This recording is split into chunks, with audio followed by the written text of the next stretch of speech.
찬양 감사드립니다. 다 내게로 오라 라는 제목으로 말씀 증거할 때 오늘도 많은 은혜를 받으시기 바랍니다. 오늘 읽은 25절 말씀에 그때 예수께서 대답하여 이르시되 천지의 주제이신 아버지여 이것을 지혜롭고 슬기 있는 자들에게는 숨기시고 어린 아이들에게는 나타내심을 감사하나이다. 자, 이 말씀에서 예수님께서 말씀하신 이것이 무엇일까요? 지난 시간의 말씀 혹시 기억하십니까? 회개하지 않는 도시들에 대한 심판의 메시지.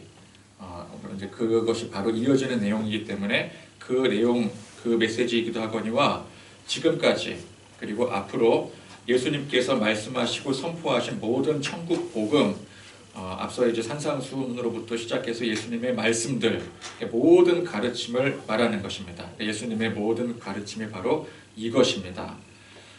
예수님의 가르침은 쉽게 들립니다. 대부분 쉽게 이해할 수 있는 일상생활의 예화들을 적절히 섞어서 말씀을 주십니다. 그 당시 사람들이 예수님의 말씀을 들을 때 아주 편안하게 쉽게 들을 수 있는 내용들이었었죠. 그런데 듣기에는 쉬운 것 같은데 그 내용이 깊이 파고들면 사실은 그렇게 쉽지 않은 말씀들입니다. 자, 여기서 깊이 파고든다라고 하는 것은 학문적이고 세상 관습적인 그러니까 사람들의 갖가지 사고와 가치 체계를 말하는 것입니다. 그러니까 이를테면 하나님을 믿으니 걱정 근심하지 말라. 이게 성경 말씀, 예수님의 말씀 아니겠습니까? 근데 이제 걱정 근심하지 말라. 전제는 뭐예요? 믿음으로 하나님을 믿으니 이 말씀을 쉽게 듣고 쉽게 생각하면 어떻게 하면 돼요? 그냥 믿음 가지고 걱정 근심 안 하면 되는 거예요. 쉽죠? 참 쉽죠? 여러분 그거 아십니까? 예전에 그 머리 뽀글뽀글 그 밤로스라고 하는 화가가 있는 EBS에서 이렇게 강의를 하면은 막 되게 독특한 기법으로 그림을 막 그리면은 막 그림이 신기하게 완성이 되잖아요. 그럼 밤로스가 항상 뭐라 그래요? 번역된 말이지만 참 쉽죠? 이렇게 말하는데 우리가 볼 때는 쉬운 것 같지만 막상 그거 하라 그러면은 못합니다. 그죠? 쉬운 것 같아요. 그러나 하나님을 믿으니 걱정 근심하지 말라. 이를테면 이런 말씀을 학문적이라는 건 뭐예요? 배운 대로. 또 관습적이라는 건 뭐예요? 경험대로. 그 사람들 각자 생각과 가치를 기준으로 파고들면은 여러분 우리 삶에 온통 걱정 근심할 일들 뿐인데 어떻게 그렇게 쉽게 믿는다고 걱정 근심하지 않을 수 있겠습니까? 이게 사실은 깊이 파고들면은 쉬운 일이 아니라는 거예요. 그러니까 배운 대로, 경험대로, 학문적으로, 관습적으로 그렇게 들어가면은 우리는 이 말씀이 굉장히 어려워지는 겁니다. 그래서 예수님께서 이것을 지혜롭고 슬기 있는 자들에게는 숨기셨다라고 하는 말씀의 뜻이 무엇일까요? 세상 학문, 관습, 사고, 가치 등등에 대해서 지혜롭고 슬기 있는 자들에게는 진리의 이 참 의미를 숨기셨다. 숨기셨다라는 건 무슨 뜻이에요? 받아들이기가 힘들다. 그 뜻이에요. 그러니까 믿어야 되는데 믿음을 방해하는 요소들이 세상에 너무 많은 겁니다. 자, 베드로가 물 위를 걸어오시는 예수님을 바라보고 그저 예수님이 너무 반갑고 너무 좋아서 예수님만 바라보고 집중할 때는 자기도 모르는 사이에 예수님 따라 물 위를 걷게 되었어요. 걷는 정도가 아니라 뛰었겠죠. 그죠? 예수님 하면서 뛰어가는 거예요. 자, 그런데 그렇게 뛰어가다가 베드로에게 순간 무슨 생각이 들게 됩니까? 바다의 깊이, 물리적인 법칙은 뭐예요? 사람이 바다에 들어가는 순간 빠지게 된다. 수영을 못하면 빠지게 된다. 베드로는 수영을 했다, 못했다? 못했다. 물론 수영을 했는데 수영이 감당하지 못할 그런 풍랑이었겠죠. 어쨌건 간에 그런 물리적 법칙, 학문 아니겠습니까? 내가 배워왔던 지식. 당연히 사람이 깊은 바다 위를 걸을 수 없다라고 하는 상식적인 생각. 이건 뭐예요? 관습. 아까 말했던. 그러니까 학문적, 관습적인 사고가 그를 지배하게 되니까 예수님을 향한 순수했던 그 집중이 흐트러지게 되는 거예요. 방해가 되는 거예요. 그러니 어떻게 돼요? 그만 물속에 빠져들게 되는 거죠. 자, 그런데 이때 사람이 바닷물 속에 빠지는 것은 그건 당연한 이치예요. 그 상식입니다. 그런데 베드로가 세상 당연한 이치대로 물속에 빠져버렸는데 예수님은 그런 베드로를 향해서 뭐라고 말씀을 하십니까? 믿음이 작은 자여 왜 의심하였느냐 라고 말씀을 하셨더라는 거예요. 자, 믿음이 무엇입니까? 우리가 능히 볼 수 있고 할 수 있는 일들이 그게 보여지고 이루어지는 게 그게 현실이라면 그 현실을 초월한 게 믿음이에요. 그죠? 불치병에 걸렸을 때 말 그대로 불치병은 치료가 되지 않는 것이 그게 상식이고 현실입니다. 그걸 상식을 보고 현실을 보면 그 병은 절대 치료되지 않는 거예요. 그럼 불치병이기 때문에 그렇습니다. 그러나 믿음이 무엇입니까?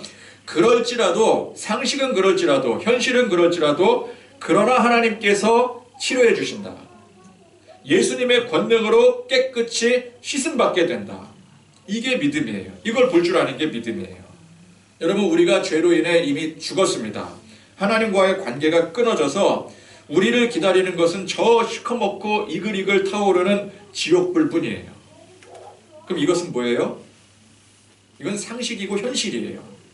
물론 이 상식과 현실을 인정하고 싶지 않은 사람들이 많겠죠. 그러나 이게 사실인 걸 어떻게 해요? 그렇죠? 이건 현실이에요. 이거는 학문적, 관습적 사고인 거예요. 근데 믿음이 무엇입니까? 우리가 죽었다 깨어나도 해결할 수 없는 이 죄가 해결되었음을 깨닫고 참 소망을 얻는 거. 이게 믿음이에요. 그죠? 그래서 이 믿음은 세상 상식, 현실 안에서는 가질 수도 없고 이룰 수도 없는 것입니다. 그러니까 세상 상식과 현실에 국한되어 있는 사람들에게는 그래서 이 진리가 오늘 예수님 말씀하신 대로 숨겨져 있는 거예요. 볼 수가 없는 거예요. 자, 그러면서 예수님께서는 이것, 즉 이 진리가 어린아이들에게는 나타내심을 감사한다고 말씀하셨어요. 자, 이게 무슨 뜻일까요? 어린아이에게는 다 나타났다. 그러면 이제 우리는 다 어른들이니까 애초에 우리는 다 틀렸고 우리는 어린아이로 돌아갈 수가 없으니까 그러면 이제 우리 교회로 치자면은 우리 교회 이제 어린아이들, 어린 학생들 우리 안에 유아실에서 이렇게 열심히 또 놀고 예배는 드리지만 또 놀고 이렇게 멀티적인 성향을 보이는 게 우리 어린아이들 아니겠습니까? 어린 학생들 후하게 쳐줘서 중학생, 고등학생까지 어린이날 우리 중학생 선물 받습니까? 받는다 그래요. 그러면 이제 어린아이까지 쳐주는 겁니다. 그런 뜻이 아니겠죠. 그런 어린아이를 말하는 게 아닐 겁니다. 어린아이의 어떤 특성들을 가리키는 거예요. 어린아이의 특성. 그죠? 그러니까 예수님께서 뭐라고 말씀하셨어요? 뒤에 보면은 너희가 어린아이 같지 않으면 결단코 천국에 들어가지 못한다 라고 말씀을 하셨죠. 자, 오늘 이 말씀과 같은 맥락입니다. 그러니까 천국에 들어간다 혹은 오늘 말씀에 이 진리를 얻게 된다. 이 같은 말이라는 것이죠. 그러면 우리가 예수님께서 말씀하신 이 어린아이의 어떤 중요한 특성을 알아야 되고 그 특성을 우리가 어른임에도 불구하고 가져야 되는가? 자, 오늘 말씀에서 볼 때 어린아이와 대척점에 있는 대상이 뭐예요? 지혜롭고 슬기 있는 자들.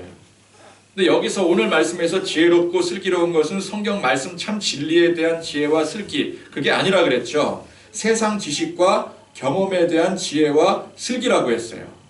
그것이 어른을 상징하는 것이라면 어린아이의 상징은 그 반대입니다. 지혜롭지 못하고 슬기롭지 못한 것. 무슨 기준으로요? 세상을 기준으로. 그죠? 즉 세상적인 지혜도 없고 지식도 없고 상식도 없는 수준을 말씀하고 있는 거예요. 그렇습니다. 우리 이제 어린이들, 우리 학생들에게는 참 매우 미안하고 이게 굉장히 신뢰되는 말일 수 있겠지만 세상적인 관점에서의 지혜, 지식, 경험은 당연히 어린아이들이 어른에 미치지 못하는 거예요.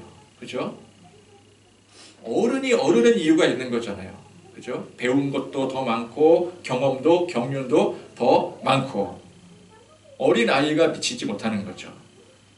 제가 막 이제 사역을 시작했던 그 전도사 초임 무렵에 그 예수님께서 말씀하신 이 어린아이 같지 않으면 결단코 천국에 들어갈 수 없다. 이 말씀이 저에게는 굉장히 그 깊은 인사이트를 주었습니다. 그래서 저는 이 말씀 가지고 설교도 여러 번 했었고요. 그리고 이제 신학교에서 이렇게 오픈 스피치라고 설교든 뭐든 어떤 본문이든지 이렇게 그 준비를 해서 5분 동안 나와서 원고 없이 말하라. 이제 그게 이제 중간에 테스트 과정이었는데 저는 이 본문을 가지고 그때 5분 설교를 했었어요. 근데 그럴 정도로 이 말씀이 저에게 참 깊은 인사이트를 줬던 말씀입니다. 그 왜 그러냐? 그 당시 제 처지가 아무리 봐도 나는 어른이 아니라 어린아이 수준 같은 거예요.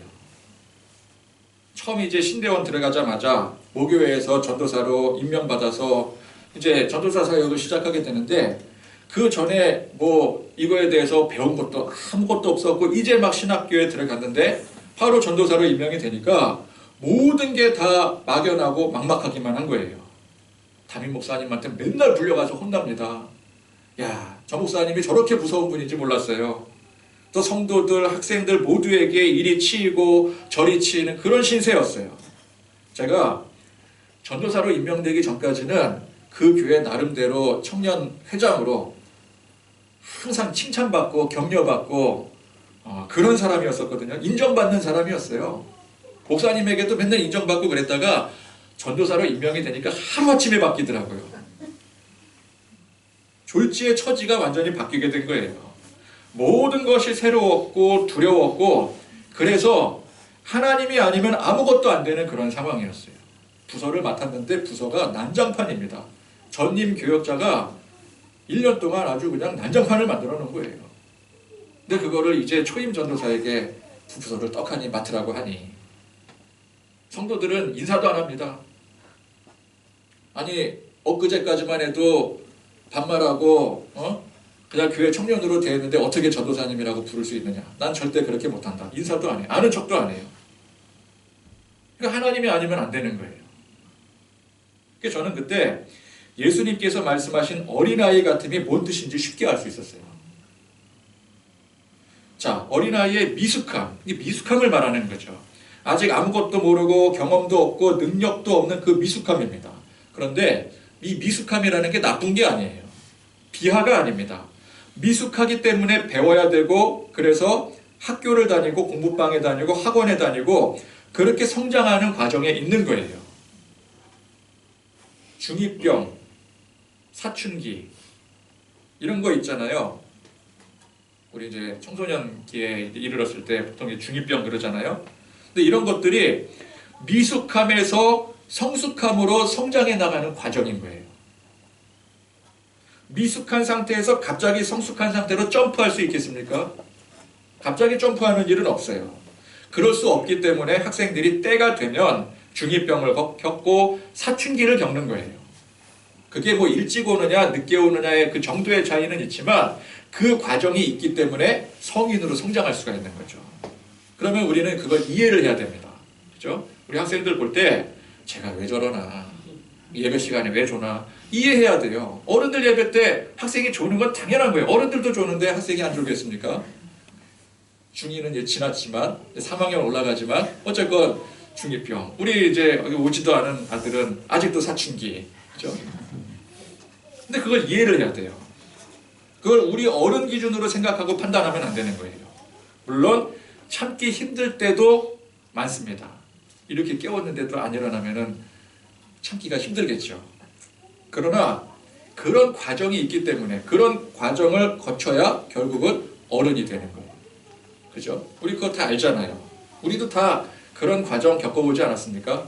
그죠? 우리도 학창 시절 때 생각해 보면은 더하면 더했지 중2병이 아니라 중3, 고1, 고2, 고3병까지 그냥 쭈루룩 다 거치고 그리고 성장하지 않았겠습니까? 그걸 우리가 다 이해하고 납득하고 그렇게 받아들일 줄 알아야 됩니다. 그러니까 우리가 하나님 앞에 사실 그런 미숙한 어린아이들이라는 거예요. 근데 그걸 우리 하나님은, 우리 예수님은 어떻게 하신다고요? 다 이해하시고 받아주시는 거예요. 그러니까 우리는 미숙한 어린아이들이기 때문에 배워야 되고 배움으로 인해서 믿음이 성장해야 되는 거예요. 그런 과정에 우리도 영적 중2병도 겪고 영적 사춘기도 겪게 되는 거죠. 하루아침에 믿음 좋아질 수가 없는 거예요.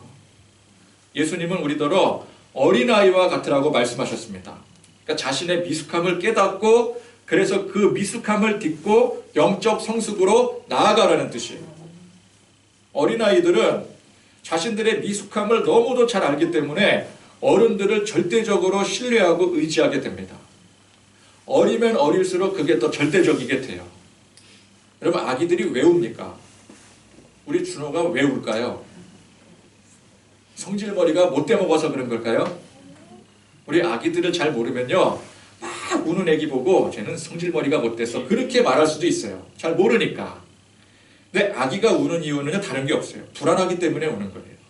불안하니까 울어요.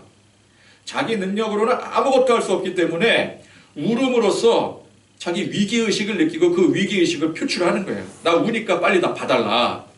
그러니까 자신의 약함을 필사적으로 표현을 하는 거예요.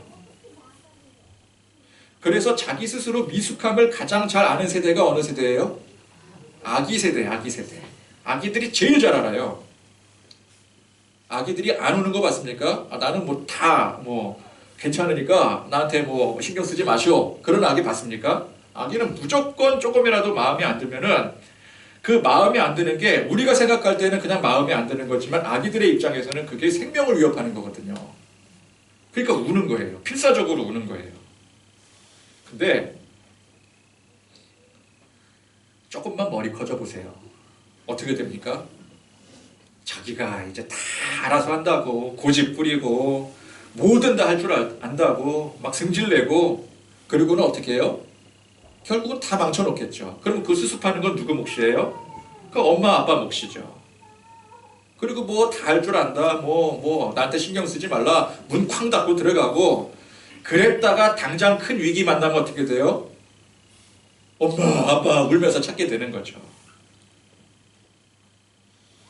자, 예수님께서 어린아이와 같으라고 하신 말씀은 영원히 자라지 않은 미숙한 상태로 남으라, 그 뜻이 아니겠죠. 내가 미숙한 존재임을 알고 그래서 그렇기 때문에 하나님을 붙들고 예수님을 찾으라는 말씀입니다. 그래서 우리는 내 스스로가 얼마나 미숙하고 어리석은지를 빨리 깨달으면 깨달을수록 하나님을 붙들 수 있게 되는 거예요. 미숙하지 않은 그 영악한 아이들이나 청소년들이 종종 있어요. 딱 보더라도 어른보다 나은 그냥 소년 가장, 그런 청소년들이, 그런 아이들이 어른들을 찾습니까?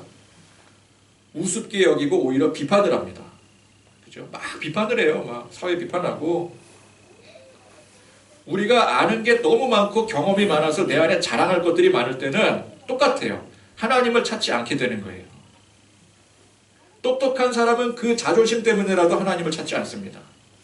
그게 사실 우리의 어른됨, 그러니까 상대적으로 지식이 많고 경험이 많은 게 오히려 하나님 앞에는 그것이 벽이 되는 겁니다.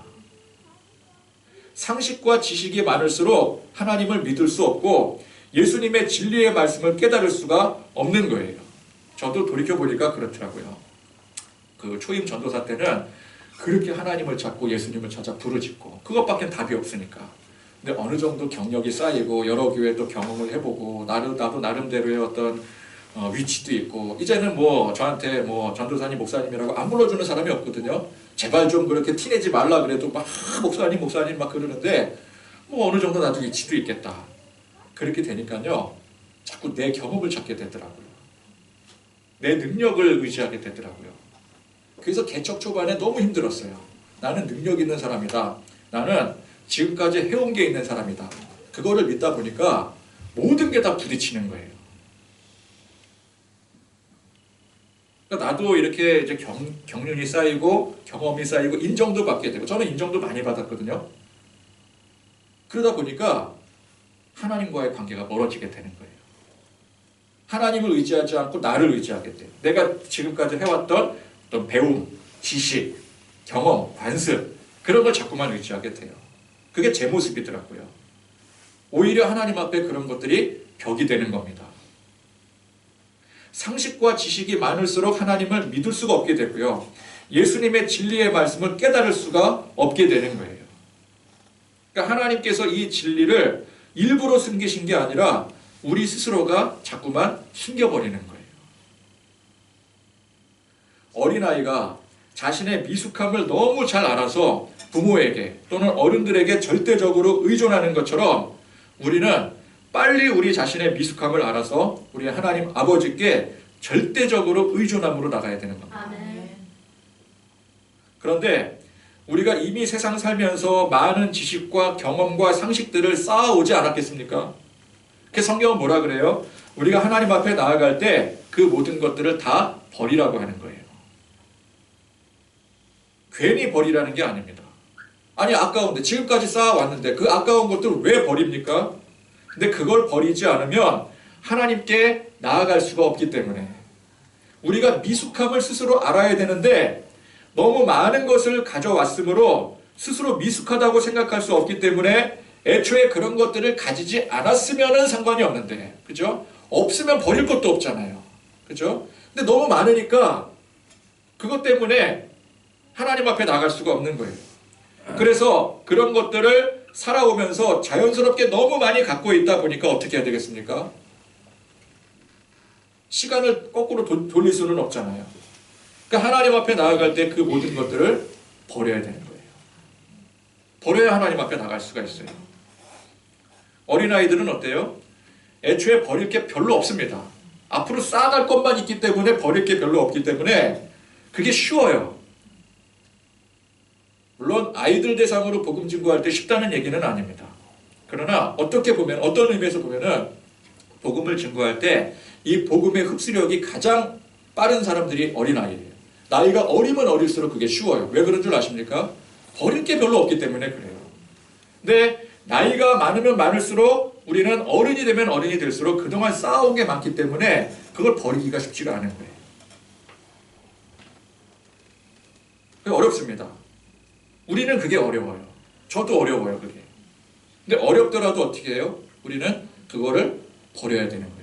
비워야 되는 거예요. 그래야 예수님을 만날 수가 있어요. 베드로가 순간 그 모든 자기의 지식, 경험, 쌓아왔던 모든 것들 다 버리고 나니, 베드로가 직업이 어부잖아요. 어부니까 바다에 대해서 얼마나 잘 압니까? 근데 그 모든 것들을 다 버리고 나니 예수님께 물 위를 뛰어서 갈 수가 있었어요. 그러나 뛰어가는 그 순간 자기가 순간 버린 것들을 다시 떠올리니까 물속에 가라앉고 마는 겁니다. 어린아이들은 그런 의미에서 순수합니다. 거짓이 없고 꾸밈이 없습니다. 모르면 모른다고 솔직하게 말해요. 그죠? 어린아이들 모르면 모른다고 얘기하는 게 별로 이렇게 무리가 되는 게 아니잖아요. 내가 모르는데, 아직 안 배웠는데. 우리 애는요, 너무 당당해요. 어렸을 때. 지금도 그래요. 이거 학교에서 배우지 않았니? 안 배웠어? 나 몰라. 너무 당당한 거. 안 배웠대. 안 배웠더니 할 말이 없는 거죠. 솔직하게 말해요. 근데 우리 어른들은 모른다고 감히 말할 수 있습니까? 누가 뭘 물어봤는데 저 모르겠는데요? 그렇게 쉽게 말할 수 없잖아요. 자기 체면이 있고 위치가 있고 살아온 과정이 있고 연륜이 있고, 그래서 모르는 그걸 알면서도 내가 모른다라는 사실을 사실 알고 있어요. 그런데 그걸 시인할 수가 없어요. 내가 교회 그래도 권사인데 집사인데 누가 이렇게 성경 말씀에 대해 신앙에 대해서 물어보면은 솔직히 나도 잘 모르겠거든요. 근데 어떻게 해요? 어떻게 해서든지 거기에 답을 막 찾아내려고 그래. 모르는 거 티 안 내려고. 왜? 내가 지금까지 교회에서 쌓아왔던 그게 있잖아요. 그렇죠? 모르는 걸 아는 척하기가 싫은 거예요. 모르는 걸 들키기가 싫은 거예요. 그러니까 그런 것들이 누적이 되다 보니까 자기가 모른다는 사실조차 알지 못하게 돼버려요. 그 명절 전에 동생이 이제 놀러 왔는데 제가 보니까 유튜브 이렇게 무슨 채널을 이렇게 보더라고요. 그래서 같이 이렇게 보다가 논쟁이 벌어졌어요. 그러니까 무슨 논쟁이었느냐? 유튜브 수입 구조가 어떻게 되느냐? 이 문제를 가지고 논쟁이 벌어진 거예요. 하여간 우리 애들은요, 유튜브 보면서 그 내용 그대로를 재밌게 보는데 우리 어른들은 꼭 어때요? 그 이면에 돈을 어떻게 버는지, 구조가 어떻게 되는지 그런 것에 관심을 갖게 돼요. 그런데 사실 제가 유튜브를 운영해 보지도 않았고 사실 그 구조에 대해서 제가 뭘 알겠습니까? 그죠? 제가 유튜브 회사 직원도 아닌데 제가 아무것도 모르는데 그 수익 구조를 제가 어떻게 알겠어요? 그러면 동생은 또 그걸 알겠습니까? 동생 학교 선생님이고 교회 사모님인데 그 뭐 유튜브 운영도 자기도 유튜브 뻔히 운영도 안 해보고 그랬는데 뭘 어떻게 알겠어요? 서로 모르는 거예요. 근데 모르는 것을 솔직하게 그걸 오픈하기가 싫으니까 자존심이 상하니까 계속 우기는 거예요. 우기다가 1시간이 갔어요. 제가 원래 올라가서 설교 준비를 해야 되는데 놓쳐버렸어요. 그날 우기다가 우기면서도 사실은 서로가 알고 있는 거예요. 내가 지금 점점 무리수를 두고 있구나. 무리수를 두고 우기고 있구나. 그거를 사실 본인들도 알아. 근데 그걸 티내기가 싫은 거예요. 그러다 보니까 계속해서 내가 맞다, 아니다, 네가 틀리다 이렇게 가는 거죠. 근데 여러분 뭐 비웃으시지만 우리가 하나님을 믿는다고 하면서도 사실 하나님 앞에 그러고 있지 않은지요. 믿음이 있는 척을 해요. 뭐 내세우고 자랑할 만한 그런 업적들을 찾고 그런 것들을 자꾸만 하나님 앞에 쌓으려고 노력을 해요. 사람들 앞에서 약해도 강한 척, 못해도 잘하는 척 그렇게 스스로를 방어를 하면서 그렇게 살아가는데 하나님 앞에서도 똑같이 그러고 있지는 않은지요. 여러분 우리가 사람 앞에서는 몰라도 하나님 앞에서는 그냥 전부가 다 투명해집니다. 저절로 투명해져요. 하나님은 모르는 게 없으세요. 우리 머리털 개수까지 세시는 분이라 그랬어요. 그러니까 우리는 하나님 앞에 그냥 솔직해질 수밖에 없어요. 있는 그대로의 모습으로 나아가야 됩니다. 자꾸만 우리가 방어기제를 피면 안 돼요. 사람 앞에서 방어기제를 피게 되죠. 내가 지식이 없는 거 들키면 안 돼. 내가 부족한 거 들키면 안 돼. 자존심. 그게 방어기제가 되는 거잖아요. 근데 하나님 앞에 그렇게 나가면 안 돼요. 사람들 앞에는 형식적으로 나가게 되죠. 형식이 중요하죠. 그러나 하나님 앞에는 형식으로 나가려고 하면 안 됩니다. 애써 꾸며가며 하나님 앞에 나아갈 필요가 없는 거예요. 왜? 우리 하나님은 우리의 부족하고 연약함을 누구보다 잘 아세요. 그러니까 사람들 앞에 설 때면 형식이 중요하겠지만 하나님 앞에 설 때는 형식이 하나도 중요하지 않아요. 눈치 볼 것도 없고요. 그저 하나님 앞에 있는 그대로의 모습으로 정직해야 돼요. 그래서 아프면 아프다. 괴로우면 괴롭다. 성질나면 성질난다. 그게 내 속마음이라면 있는 그대로 나타내고 보이는 게 그게 정직한 거 아니겠습니까? 그냥 있는 그대로 보이는 거예요. 시편 109편에 보면은 다윗의 그런 심정이 굉장히 잘 나타나 있어요. 다른 그 시편에도 잘 나타나 있는데 이 시편 109편은 특별히 좀 원색적으로 나타나 있어요. 자, 다윗이 주변에 원수들이 얼마나 많이 있습니까? 이유 없이 해치려고 하는 그 원수들 때문에 너무 힘들고 괴로웠어요. 그래서 하나님 앞에 호소를 합니다. 자, 중요한 건 무엇입니까? 우리가 괴롭고 힘들고 막 상처받고 그런 것들을 서로가 푸는 게 아니라 하나님 앞에 나와서 푸는 거예요. 다윗은 그랬어요. 그래서 뭐라고 이제 요청을 하느냐? 이 원수들을 멸하시고 그들의 죄를 갚아달라. 그렇게 하나님 앞에 요청을 하는데 그 내용이요 굉장히 원색적입니다. 8절에서 11절만 봐도 제가 읽어드릴게요. 그의 연수를 짧게 하시며 그의 직분을 타인이 빼앗게 하시며 그의 자녀는 고아가 되고 그의 아내는 과부가 되며 그의 자녀들은 유리하며 구걸하고 그들의 황폐한 집을 떠나 빌어먹게 하소서. 고리대금하는 자가 그의 소유를 다 빼앗게 하시며 수고한 것을 낯선 사람이 그가 수고한 것을 낯선 사람이 탈취하게 하시며 더 하면은 은혜가 안 될 것 같아서 여기서 줄이는 거예요. 그 뒤에도 뭐 엄청난 얘기들이 막 나와요. 우리는 보통 하나님 앞에 기도할 때 어떻게 합니까? 오 전능하신 하나님 아버지시여, 우리가 원수를 사랑하며 모든 죄를 용서하며 주의 사랑을 널리 실천하겠습니다. 그러고 살고 있습니다. 우리는 그렇게 하나님 앞에 기도하잖아요. 그게 당연한 거 아니겠습니까? 분노하고 막 죽이고 싶고 막 그런 정도의 원한 그런 거 가지면 안 되는 거잖아요. 그런 것들을 하나님 앞에 있는 그대로 표현한다는 것 자체가 너무 신뢰라고 우리는 생각을 해요. 그게 우리의 상식입니다.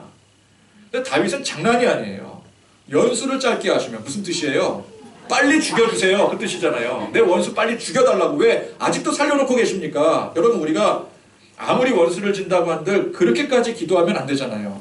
우리의 상식에는. 자녀는 고아가 되고 아니 그 자녀까지 건드려요. 우리 아무리 건드려도 절대 건드려서는 안 되는 것들이 있죠. 그죠? 자녀까지 건드렸어요. 아내는 과부가 되고 야 이거 참 다윗 참 유리하며 구걸하게 해주시고, 야, 고리대금업자까지 등장을 합니다. 고리대금업자. 저주를 퍼붓고 있는 거죠. 그러니까 어떤 사람들은 야, 이게 원수마귀를 향해 하는 고백이다, 그렇게 해석을 하기도 해요.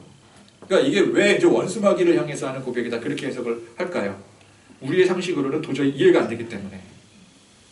그렇게 다윗이 그렇게 기도한다는 것 자체가 이해가 안 되기 때문에 애써 그렇게라도 해석을 하는 거예요. 이건 사람이 아니라 원수마귀를 대상으로 하는 거예요. 근데 여러분 생각을 해보세요. 아, 원수마귀가 무슨 자녀가 있고 아내가 있고 뭐 고리대금업자까지 출연을 합니까? 고리대금업하는 원수마귀 봤어요? 그러니까 다윗의 그 당시 심정이 그런 거예요. 그 원수가 죽이고 싶어요. 미워요. 그 아내 자녀들까지 망했으면 좋겠어요. 그게 자신의 심정이야. 근데 그거를 그 사람들한테 가서 막 그 빌어먹을 자식아, 뭐 고리대금업자한테 당해봐라 그러는 게 아니라 그걸 하나님 앞에 고백하는 거예요. 내 심정이 지금 이렇다고. 그 속마음 그대로를 하나님 앞에 있는 그대로 하나도 속임 없이 정직하게 고백을 하는 겁니다. 우리는 워낙 세상 상식의 관념에 방어기제에 익숙해져 있어서 다윗의 그 고백이 충격적으로 들리는 거예요. 그래서 그럴 리가 없다고 애써 이상하게 자꾸만 해석을 해버리게 되는 겁니다. 여러분, 우리가 전능하신 하나님 앞에 뭐라고 가면을 쓰고 가식을 떨며 세상 기준 상식과 지식으로 무장해 나가겠습니까? 다윗이 그랬어요. 든든한 갑옷, 투구, 방패, 무기, 이 모든 것들을 거추장스러운 것으로 여겨서 다 버리고 오직 만군의 여호와 하나님의 이름만으로 나아갑니다. 성숙한 어른의 기준으로는 절대 그렇게 나아갈 수가 없어요. 상식과 경험과 지식이 믿음을 앞서게 되게 됩니다. 그럼 믿음으로 나가는 게 아니라 상식과 경험으로 나가게 되겠죠. 미숙한 어린아이의 순수한 모습으로 설 때에 비로소 믿음으로 나갈 수가 있는 거예요. 왜? 나는 미숙하기 때문에. 나는 지금 방패도 없어요. 나는 갑옷도 없어요. 칼도 없어요. 그러니 어떻게 해요? 돌멩이 하나 믿습니까? 그거 아니죠. 오직 만군의 여호와 하나님의 이름을 믿을 수밖에 없는 거예요.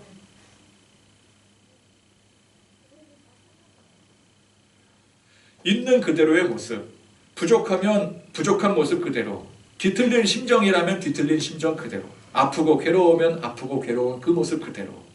중요한 것은 그렇기 때문에 우리가 절대적으로 하나님을 신뢰함으로 믿음으로 나가야 되는 것입니다. 여러분들 다 환경에 어려움들 있지 않습니까? 도저히 이거는 헤쳐나갈 수 없는, 상식적으로 해결이 안 되는 그런 일들이 있지 않겠습니까? 그게 사실은 우리에게 기회가 되는 거예요. 무슨 기회요? 믿음의 기회가 되는 거죠. 나는 이거 내 입으로 할 수 없다. 그러니까 어떻게 해요? 내 입으로 할 수 없으니까 어떻게 해요? 하나님을 믿어야죠. 그때 믿음이 나가는 거예요. 그럼 얼만큼 믿어야 됩니까? 80대 20 정도면 될까요? 하나님 80에 그래도 내 경험 기준, 내가 지금까지 살아온 게 있으니까 그래도 그거 한 20 정도면 그래도 야 많이 봐준 거다. 야 하나님이 80씩이나 된다. 그게 아니에요. 성경은 언제나 100% 확신을 가지고 나아가라고 말씀하고 있습니다. 조금이라도 의심이 생기는 순간 물속에 빠져버리는 겁니다. 자, 오늘 말씀 예수님께서 28절에 수고하고 무거운 짐진 자들아 다 내게로 오라. 내가 너희를 쉬게 하리라 말씀하셨습니다. 그러니까 예수님은 우리가 괴롭고 힘들게 사는 걸 결코 원하지 않으세요. 우리의 부족함과 미숙함을 다 아시고 그걸 아시기 때문에 채워주기를 원하시는 거예요. 주님께서 우리더러 세상에 나가서 핍박당하고 희생하고 헌신해야 된다라고 말씀하신 것은 이거를 잘못 오해해서 들으면은 우리 예수님은 우리를 나가서 고생하는 존재로 만들기를 원하시는구나. 우리가 고생하는 걸 즐기시는구나.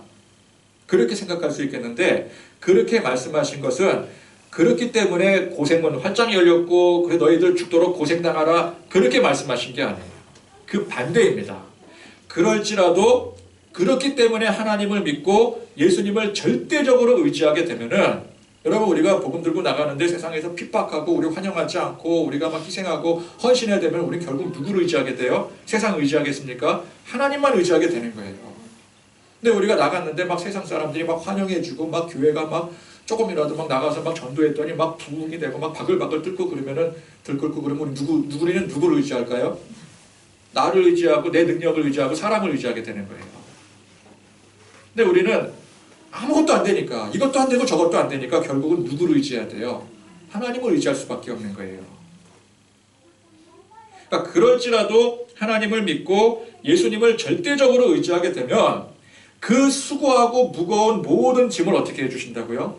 다 받아주시고 우리를 쉬게 해주신다라는 거예요. 그러기 위해서는 어떻게 해야 됩니까? 우리의 미숙함을 받아들여야 돼요.